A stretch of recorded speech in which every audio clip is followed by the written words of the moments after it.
สบายดีพี่น้องวัดสุขุสุขคนเนาะวันนี้เราก็อยู่กับHonda Summer X เนาะเป็นรถปี 2018 มือสองมารีวิวให้เบิ่งนำกันเนาะสภาพถือว่าพร้อมใช้งานหมดเลยเอกสารครบสุดไปลงหัววางสภาพภายนอก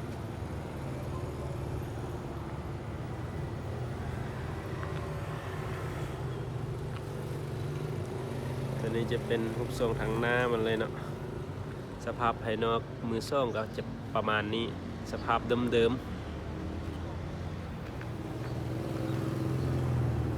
ๆจากดีซีเดิมจากแน่นๆ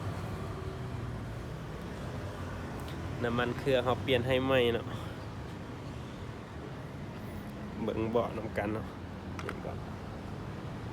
ประมาณนี้เดี๋ยวเรามาเบิ่งกันตรงเจอสำหรับคันนี้แลนได้ 40,000 ปลายเนาะตัวนี้เ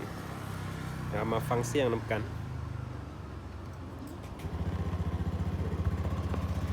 เสียงนิ่มๆเลยจากโคตรนิ่ม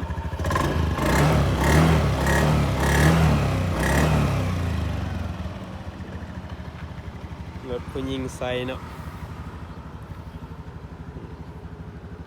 สำหรับใครที่สนใจเนาะ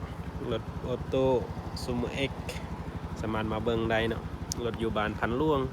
อยู่เมืองโลหะหวางเคยโลหะหวางระบบไฟได้ทุกจุดไฟเลี้ยว